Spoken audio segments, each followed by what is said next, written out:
저희 어머니는 이제 스스로 목숨을 끊으셨어요. 네. 제가 잠을 자다가 그런 거예요. 어머니 돌아가시고 나서 그냥 이렇게 빈소에 앉아 있는데 그 생각이 들더라고요. 왜 바보처럼 그 잠이 뭐라고 거기서 퍼질러 자다가 이런 일까지 만들었을까 내가 만약에 잠을 자고 있지 않았더라면은 뛰쳐나가서 뺏을 수도 있었을 거고 한데 금쪽 상담소에 나와서 고민이라고 얘기한 부분이 자는 거에 대한 죄책감이 있대요. 일중독에 잠자는 게 되게 불안한 상태라고 얘기를 했거든요. 어린 시절과 현재 불면증 일중독이 연관이 있을까요? 있지. 일중독이나 어떤 거에 대한 중독은 자기를 학대하는 마음, 가해자 마음이에요. 되게 큰 죄책감에서 비롯돼. 네가 문제라고. 특히 편하게 있는 자기가 문제고 자는 자기가 문제라고 여겨요. 아까 동영상에서 보니까 엄마가 죽은 게 자기가 잠들었을 때 엄마가 농약을 마셨대요. 그래서 장례식 때 엄청 자기를 비난하면서 네가 왜 그때 퍼질러 잤을까? 그 시간에 안 자면 엄마 농약병을 뺏을 수 있었는데 그럼 자기를 학대한 거야. 엄마의 죽음의 탓이 내 탓이라고 여기는 여자가 있는 거예요. 그 여자가 자기를 정말 너무 미워하고 학대하고 있어. 그래서 잠자는 자기에 대해서 잠을 자려고 하면 그 여자가 또 엄마 죽는다. 내가 잠든 사이에 무슨 엄청난 일이 생길 거야라는 두려움이 올라오면서 학대하는 거야. 너 그때도 너 잘 때 엄마가 죽었어. 너 큰일 나. 네가 자면 가족이 죽거나 어떤 일이 일어날 거야 하고 자기를 가해하는 두려움. 가해자의 두려움이죠. 협박하는 두려움이 올라와서 잠을 못 자게 하는 거야. 망상 떠는 거죠. 그러니까 보통 때도 그 두려움이 엄청 올라와요. 무슨 일이 생길 것 같은 두려움. 얼마나 황당했겠어. 자고 일어나 보니까 엄마가 죽었는데 농약 먹고. 그때 그 충격이, 그 트라우마가, 그때 놀란 아이가 그냥 내면에 있는 거예요. 크게 아픈 일을 겪으면 내면의 아이가, 놀란 아이가 그냥 그 트라우마로 생겨서 살게 되는데 걔가 늘 있다가 자기를 협박하는 거야. 너 그거 자면 큰일 나. 그리고 너 엄마 잘 감시하고 열심히 일하고 열심히 공부하고 잘해야 돼. 자기를 압박하죠. 엄마 돌아가시고 나서 아버지는 지방에서 지내고 한 달에 생활비 3만 원 갖고 동생들 케어하면서 어린 나이에 살았대요. 얼마나 잘해야 된다. 애들 잘 돌봐야 된다. 압박감이 커. 그 두려움을 잊으려고 막 일을 하는 거예요. 엄마 죽을까 봐 두려움. 그리고 내가 잘 못 해낼까 봐. 엄마 역할 못 할까 봐. 너무 두려워서 막 계속 자기를 협박하는 그것 때문에 일중독도 걸리고 자기 죄책감으로 가해자의 두려움 때문에 그렇게 잠도 못 자는 거예요. 그 일중독에서 좀 벗어나서 편안하게 쉬려면 어떤 방법이 있을까요? 일중독에서 편안하게 쉴 수가 없어요. 더 괴로워. 차라리 일을 하는 수밖에 없는 거예요. 왜냐하면 일을 안 하고 누워있으면 더 공격성이 올라서 자기를 막 학대할 거거든. 넌 쓸모없는 인간이야 하면서. 그래서 차라리 일을 하는 게 더 편하고 행복하고 이 에고의 입장에서. 오직 쉴 수 있는 건 어떨 때 쉴 수 있냐면 이 에고를 알아차렸을 때. 마음 공부를 해서 이렇게 내가 일 중독으로 일하는 이 에고가 나를 가해하는 일하라고 협박하고 너 쓸모없으니까 빨리 일하라고 너 잘못하면 큰일 난다고 하면서 협박하는 그 가해자 마음이라는 거. 그 가해자 마음을 누가 만들었느냐. 내가 만들었다.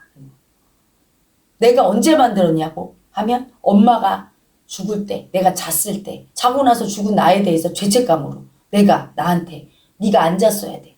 그리고 엄마 아빠 없이 애들을 돌보면서 애들이 잘못되거나 동생들이 잘 못해줬을 때 엄마 노릇 똑바로 못할 때 더 잘해야지 하면서 자기를 공격했던 자기 마음. 자기가 만들어서 자기를 가해했던 그 가해자가 자기라는 걸 깨달을 때야만 비로소 내려놓을 수가 있는 거예요. 그걸 모르니까 지금 그 마음에 막 끌려다니는 거지. 가해자 마음에. 가해자 마음이 올라오면 얼마나 무서운 줄 알아요? 여러분도 알잖아. 가만히 있으면 미치겠어. 그러니까 일을 하면 이걸 좀 잊어버려, 가해자는. 그러니까 그게 난 거야. 그래서 엄마들 이런 말 있잖아. 일을 안 하고 쉬면 병 난다고. 아파, 몸이. 아픈 게 가해자야. 아프게 하는 건 다 가해자야. 병원에 누워있는 중환자들, 그 아픔이 가해자가 클수록 그 병에 걸리는 거야. 너 같은 건 아파야 돼. 너 같은 건 똑바로 못하지. 그러니까 일이라도 해주니까 너는 그래. 세상에 이렇게 일이라도 하고 하니까 그래. 봐주는 거야, 가해자가. 근데 쉬어? 그럼 막 몸을 일도 안 해? 네가? 응? 너 같은 게? 이러고 더 아파지는 거지. 엄마들이 계속 일하는 거야. 아파도 일하잖아. 그래야 오히려 좀 마음이 편한 것 같아. 자기는 이렇게 일을 해줘야 될 존재라고. 누가 그렇게 하느냐. 남이 그런 게 아니라 자기가 자기 자신한테 그렇게 가해하는 거죠. 그 가해자 때문에 그런 거기 때문에 그걸 알아차리기 전에는 할 수 없는 거야. 차라리 일이 편한 거고. 그걸 알아차리려면 돌을 닦아야 되겠죠. 마음을 봐야 돼. 자기 가해자 마음을 알아차려야 내려놓을 수 있어요. 분이 아픔에 대해서는 많이 잊고 되게 밝게 사는 모습을 보여주더라고요. 그분이 어린 시절의 아픔을 충분히 이렇게 느끼는 게 지금의 현상을 해결하는 데 도움이 될까요? 도움이 되죠. 아픔이 왔을 때 그 아픔을 안 느낄 때 어떻게 되냐면 가해자나 피해자로 가버려요. 의식이. 근데 이 아기는 가해자로 가버린 거야. 자기 아픔을 막 가해하는. 그렇기 때문에 어린 시절에 아픔을 느끼는 게 사실은 마음공부가 다 그거예요. 사람들은 아픔을 자꾸 피하잖아. 피할 때 어떻게 돼요? 두렵다고 피하고 누군가 아픔을 보게 하려고 왜 그런 얘기를 해? 자꾸 이러잖아. 애 힘들게 왜 그런 얘기를 해? 근데 그 아픔을 얘기하지 않으면 그 아픔을 안 보려고 피하면 자기가 피해자나 가해자 쪽으로 갈 수밖에 없는 거예요. 그 아픔은 현실에서 아픔을 만들어. 내가 버린 아픔. 어떻게 만드느냐면 피해자가 되거나 가해자가 됐을 때 우리는 아파요. 그렇지? 피해자나 가해자가 안 되면 안 아파. 그렇지? 새엄마가 나를 막 구박했어. 내가 피해자가 돼. 되게 아프지. 근데 내가 막 상대를 공격해서 아프게 했어. 가해자가 돼. 그것도 아프지. 그치? 서로 가해자 피해자가 아닌 상태는 그게 사랑의 상태야. 근데 소통하면서 편안하면 사랑이야. 근데 그게 아닌 상태, 가해자 피해자의 상태가 갔을 때 아프거든. 마음의 아픔을 버리면 현실의 아픔을 만들어서 나를 가해자 아니면 피해자로 가게 해서 현실의 아픔을 느끼지 않을 수 없게 만드는 거예요. 그래서 마음을 자꾸 인정하라고 하는 거야. 아픔을 인정해야 현실에서 피해자나 가해자가 되지 않고 소통을 하고 편해지는 거야. 풍자도 그런 경우예요. 자기의 어린 시절의 아픔을 안 느껴주고 자꾸 괴로우니까 그걸 버리니까 현실에서 피해자, 가해자가 되는 거야. 자기가 피해자가 됐어. 어떤 피해자? 이렇게 성소수자가 돼서 약자가 되고 아버지한테 버림받을 수밖에 없는 수치의 존재, 아버지한테 버림받는 수치의 존재로 자기를 만들었어. 또 가해자가 됐어. 아빠한테 불효한 여자, 남자. 아들로 태어나서 아버지는 대를 이어줬으면 좋겠는데 근데 내가 대를 이어줄 수 없는 딸로 할 수밖에 없으니 아버지한테 가해한 거죠. 그러니까 그 가해자, 피해자 아픔을 지고 살 수밖에 없는데 지금 여전히 아픔을 안 느끼니까 아직도 그 가해자가 되는 거야. 밤마다 자기를 잠 못 자게 하는 가해자. 동시에 잠을 못 자니까 피해자. 낮에 일을 막 안 하면 안 될 정도로 자기를 학대하니까 나는 가해자. 또 일을 해서 힘드니까 또 피해자. 늘 가해자와 피해자를 왔다 갔다 하면서 아픔을 겪으면서 살고 있는 거야. 자기 아픔을 안 봐서. 봐야 돼요. 그리고 또 하나는 풍자가 왜 여자가 되고 싶었는가. 무의식에 어떤 마음이 그렇게 되는가. 환경하고 되게 밀접하죠. 풍자가 엄마가 죽고 나서 제일 힘들었던 게 엄마 죽음보다 더 힘들었던 게 이걸 거야. 애들 뭐 씻기고 학교 보내고 네. 갔다 오면 밥 해먹이고 알림장 가져오는 게 제일 무서운 거예요. 준비물. 그거 없는데 이것도 알림장을 가져오면은 다 옆집 다 가는 거야. 막 친구 집에 가서 제 친구 집에 가서 저 어머니 죄송한데 뭐 좀 빌릴 수 있을까요? 뭐 할 수 있을까요? 그래서 뭐 준비물 챙겨주고 뭐 그랬던 것 같아. 알림장 가져오는 게 제일 무서웠대. 동생들이. 왜냐하면 아버지 없지. 아버지도 돈 벌어준다고 지방에 가 있지. 엄마는 죽었지. 나는 남자잖아. 여자도 아니잖아. 딴 집에는 다 엄마가 있는데 동생들은 엄마한테 가져야 될 걸 오빠한테, 형한테 가져온단 말이야. 그때마다 무슨 생각했을까? 내가 엄마였어야 돼. 차라리 내가 여자였으면, 언니였고 누나였으면 내가 잘 챙겨줄 텐데. 그래서 맨날 가서 물어봤대. 옆집 아줌마한테. 중요한 건 아줌마였어. 아줌마한테 가서 이거 어떻게 해야 돼요? 좀 도와주세요. 이러면 아줌마가 도와줬대. 그러니까 그게 그 책임지는 게 엄마라면 책임을 져줄 텐데 내가 남자니까 오빠니까 책임을 못 진다고 생각했던 그 아픔이 되게 커. 동생들이 이게 잘못될까 봐 두려운 아픔. 그러니까 너무 그때 여자가 아닌 자기가 너무 믿고 죽이고 싶고 싫었던 거야. 그래서 여자가 되고 싶었던 거지. 또 하나 엄마가 그렇게 죽었던 게 자기가 엄마 마음을 이해를 그렇게 죽고 싶은 엄마를 보면서 그 여자 마음을 제대로 이해 못 해줬다는 죄책감이 있는 거야. 차라리 내가 딸이었으면 엄마가 더 나한테 털어놓고 의지도 했을 테고 마음도 알아줬으면 안 죽었을지도 몰라. 그러니까 남자인 나를 죽이고 싶고 잠자는 나를 죽이고 싶고 잠자서 엄마 죽었어. 돈 없는 나를 죽이고 싶고 아버지가 한 달 생활비를 3만 원밖에 안 보내주는데 기름값이 없어서 애들하고 이렇게 안고 떨면서 기름값이 3만 원으로 되나. 그랬다니까 얼마나 그 돈이 없는 돈 벌어야 되지. 돈이 없어서 똑바로 못 해주지 동생들한테 학대하는 가해자 자기가 그 가해자가 계속 일하게 하는 거지. 근데 다 이 잠재의식과 연관이 있는 거예요. 그것 때문에 자기가 바꿨고 또 하나 아버지가 아까 보니까 칼 들고 자기가 그 길로 집을 나와서 10년간 연을 끊었는데 어느 날 아버지가 전화해서 막 울더래. 10년 후에. 그러면서 와라 된장찌개 끓여줄게 이렇게 얘기했는데 그리고 아버지가 받아들여준 게 내가 보기에는 아버지가 딸이 나가고 나서 방송에 나오면서 안 받겠어. 자기 딸인데 자기를 버렸지만 아버지가 몰랐겠지. 이 아기의 아픔을. 자기는 그냥 돈 조금 보내주고 잘 살겠지 했는데 속속들이 아픔을 모르다가 방송에 나와서 기름값이 없어서 덜덜 떨고 알림장을 보고 옆집 아줌마한테 가서 물어보고 이런 아픈 걸 다 들으면서 엄청 참회했을 거야. 얘가 너무 힘들어서 이렇게까지 된 게 내 책임이 크다는 거를. 그냥 아버지는 돈이나 띡 보내주면 그것도 큰 돈도 아니고 정말 요만큼 주고 자기는 다 할 거 하고 살았겠지.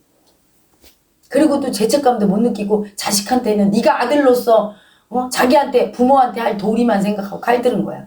그렇지만 자기가 무슨 짓을 했는지 애한테 어떤 가해를 했는지를 똑똑히 봤겠지. 살면서 막 대들면서 아버지한테 아버지가 우리한테 어떻게 했는데 만약에 풍자가 그랬으면 아버지가 참회를 안 하지.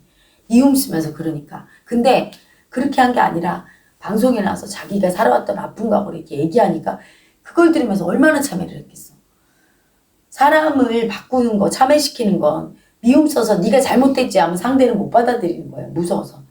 하지만 아픔을 느끼면서 내가 얼마나 아팠는지를 얘기하면 풍자의 그 아픈 세월을 얘기 들으면서 아버지가 부모로서 못했던 자기 역할이 드러나면서 지키지 못하고 보호하지 못해놓고 이제 와서 그런 성전환 수술하는 거에 대해서만 개입해서 네가 내가 원하는 대로 살아달라고 말할 자격이 없는 아빠라는 거를 알았을 거야. 그래서 우리는 서로가 상대의 아픔을 이해하는 게 되게 중요해요. 서로가 상대의 아픔을 이해하면 이해 못할 게 없어. 다 용서되고 허용돼. 심지어 성소수자가 되는 성전환 수술도 이해해 줄 수가 있어. 아버지가 이해해 줄 수 있는 거야. 아들의 아픔을 이해하니까. 그렇게 이해를 받고 이해를 하려면 우리 모두 아픔을 까야 돼. 근데 사회적으로 모든 사람이 그 아픔은 나쁘다고. 심지어 얘기하면 못하게 하고. 내 아픔도 얘기하면 아유 그런 얘기 왜 다 지나가는데 아유 하지마. 이렇게 하고 있어요. 아픔은 사랑이라고 내가 늘 얘기하는 게 바로 이거예요. 그 아픔을 얘기할 때 그 아픔을 이해받을 수 있고 사랑이 되는 거야. 그래서 풍자가 조금이나 이해받고. 근데 그 풍자 그 아기가 마음 공부를 해야 돼요. 엄청 아파. 이거는 범인이 이해해 줄 수 있는 경지를 넘어선 아픔이라 자기가 자기 자신의 아픔을 이해해 줄 수가 없어. 그래서 가해자로 사는 거야. 자기를 학대하면서 여전히. 너는 그때 너 때문에 잠자서 엄마 죽었어. 너 그때 알림장을 남자라고 똑바로 받아주지 못해서 동생들이 고생했어 하면서 자기를 학대하고 그때 동생들이 얼마나 불쌍했겠어. 자기를 학대하면서 사는 거야. 그래서 풍자 아기는 꼭 영채마을에 와서 그 아픔을 이해받고 짐을 다 내려놓고 편안히 살았으면 좋겠어요. 왜냐하면 그런 상태에서는 아무리 돈을 벌고 출세하고 유명해져도 고통은 계속되니까. 그리고 이건 의학적으로 풀 수 있는 문제가 아니야. 마음으로 푸는 거예요. 내면의 그 자기가 버린 그 남자 아기. 너 때문에 엄마가 죽었고 너 때문에 동생들이 아팠다고 하면서 자기가 자기 자신 그 남자 아기를 구박하고서 가해자로 지금 살고 있는데 그 자기가 버린 자기 남자가 너무 아파. 그 아기가. 근데 그 아기의 아픔이 너무 크니까 본인은 이해를 못 해주는데 영채마을에 오면 혜라 엄마가 그 아기의 아픔을 이미 다 느끼고 있어요. 이해해주고 그 아기를 세상 밖으로 끄집어내줄 거야. 너는 잘못이 없다. 너는 최선을 다했다. 엄마가 죽은 게 네 탓이 아니라 알림장을 제대로 챙겨주지 못한 게 네 탓이 아니라고. 괜찮다고. 잠자도 되고 이제 그만 너를 용서해도 된다. 너는 아무 잘못이 없다. 너무 잘했다고. 아버지도 어머니도 못했던 걸 네가 했다고. 너는 참 이쁜 아기라고. 이렇게 이해받으면 그 아기가 편해지고 그 가해자가 내려가면서 편해질 거예요. 꼭 한번 방송 보고 와서 치유받았으면 좋겠네요. 남은 인생 편안하고 행복하게 살기를 축복합니다. 우리 아기 너무너무 멋지고 용감하고 잘 산 우리 풍자님에게 응원 보냅니다. 멋있는 아기예요.